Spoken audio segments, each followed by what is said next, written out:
I received a letter last week from a friend in Australia, Hugh. He's not a minister or Presbyterian. When he goes to church, it's usually a Catholic one. Musing on Christmas, Hugh wrote to me, "I'm really taken," he said, "more and more with the idea of God's vulnerability. If you love someone, you become vulnerable towards that person. It's no longer about me, but about you and us. And if God is love, God is vulnerable. God depends on me as much as I depend on God. So for me," he concludes, "the infant Jesus in the stories is a symbol of God at the most vulnerable. But it's a challenging concept that confronts notions of an all-powerful God who can respond to our prayers at a whim. Serendipitously, I chose a Christmas story this year set in Australia about vulnerability. It's called Wombat Divine by Mem Fox. The lead character, Wombat, loves Christmas and wants to, like every year, participate in the community Nativity play, what we call a pageant. Emu was in charge, and on hearing Wombat's request to be the angel Gabriel, allows Wombat to try out. But given that Wombat was not a small fellow, and given that the angel Gabriel was to be suspended from a pulley from the roof, this was not a starter. Bilby was chosen instead. If you have no idea what a bilby is, you're not alone, but Google is helpful. As to the story, let's just say he's a lot smaller than Wombat. When Bilby was chosen, he says to Wombat, "Never mind, Wombat, don't lose heart. Why not try for a different part?" So Wombat does. And to abbreviate the story, Wombat tries out for the roles of Mary and of the three magi called kings in the story. Tries out for Joseph, the innkeeper, and a shepherd. Each role not quite suiting Wombat's natural talents. But as another creature of Australia's menagerie is chosen for each part, this wonderful refrain is repeated. "Never mind, Wombat, don't lose heart. Why not try for a different part?" When I first read this story, I overlooked the power of this refrain. No one is blaming Wombat, or calling him a loser, or implying they are better. The potential for a hurtful winners-losers selection, competitive selection, is dispelled by the kindness of all involved. Oh, if only everyone could experience this level of affirmation and empathy when applying for a role or a job. Bilby suddenly has a brainwave. "I know," he shouted. "You could be baby Jesus." And Emu, the director, adds, "Of course you could, Wombat. Fancy my forgetting such an important part. A nativity without the baby Jesus is no nativity at all." Now, Emu might have been thinking, without saying, that they would need to reinforce the legs of the crib. Wombat would be a plus-size baby Jesus. But what came out of what came out of Emu's mouth was just this kindness and affirmation. Wombat had been too heavy to be Angel Gabriel, too big to be Mary, too short to be a king, too clumsy to be an innkeeper, and too short-sighted to be a shepherd. He was getting the message that he didn't fit, that there was no room for him. no place where he could be valued for who he was. So he felt rejected, despite the others' efforts, vulnerable, very vulnerable. He felt like crying. Then came Bilby's brainwave and Emu's wonderful healing and inclusive leadership. And on the night, Wombat was a hit. A lovely, sleepy baby Jesus. Mem Fox doesn't conclude the story of with the night of the Nativity show. But the next day, when the cast gather to debrief and unwind, and they all agree it's the best nativity ever. "You were divine, Wombat," said Emu, and Wombat beamed. And in that conclusion, Mem is saying something deeply theological.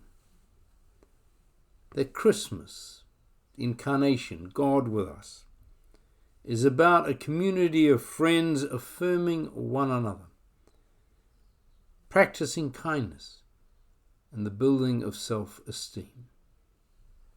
When that happens, divinity happens.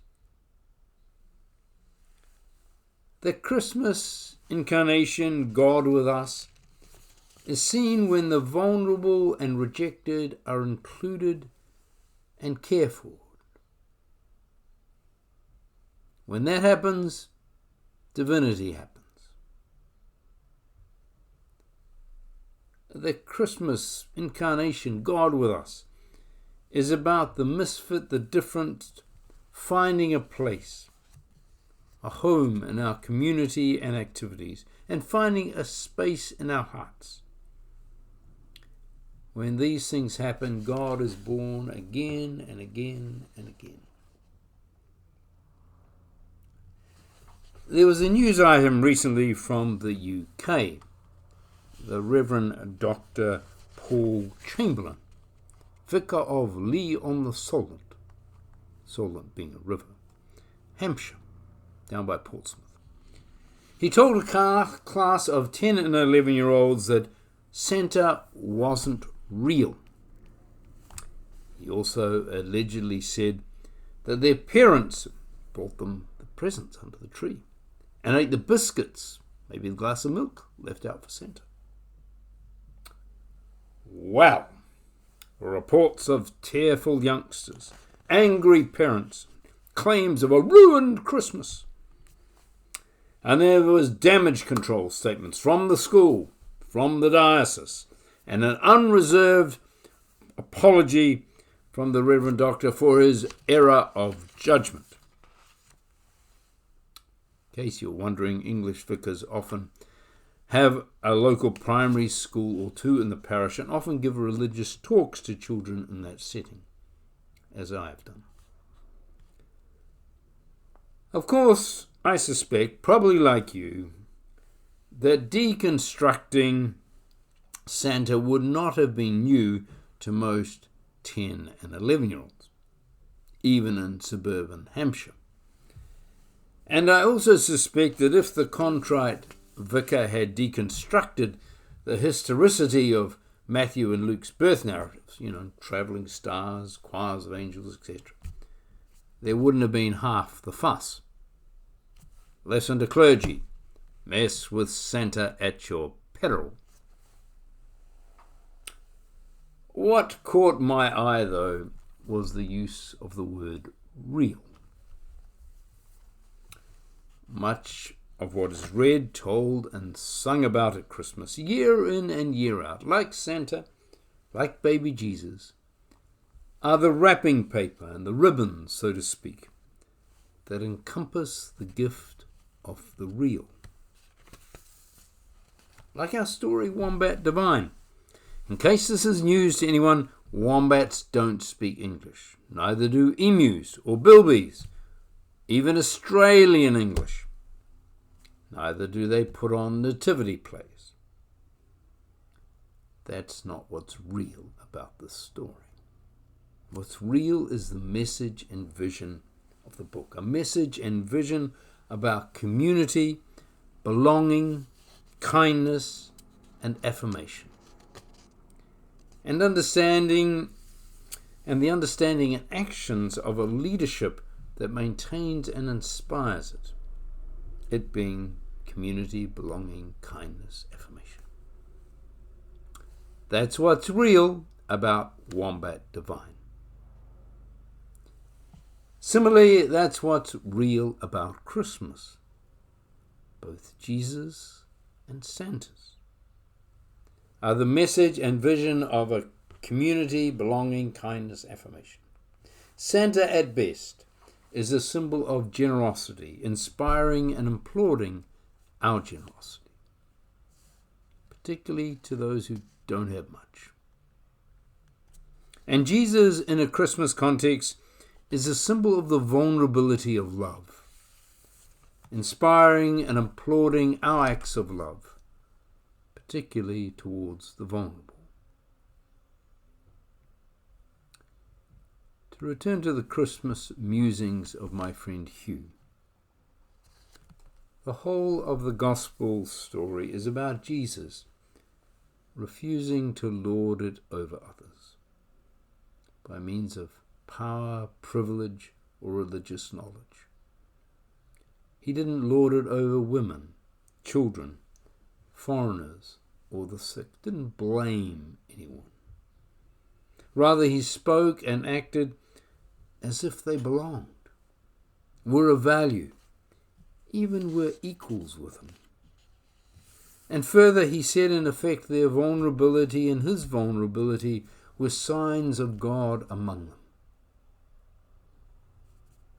which is a counterintuitive, even offensive message for many. Isn't vulnerability something we spend our whole life trying to avoid? To paraphrase Hugh, if God is love, God is vulnerable. God depends on me as much as I depend on God. If I am to love, then I will be vulnerable. I will depend on others, and they on me. And so the heart of the Christmas message, the infant Jesus in the stories, is a symbol of God at the most vulnerable. Blessings to you and your kin this Christmas.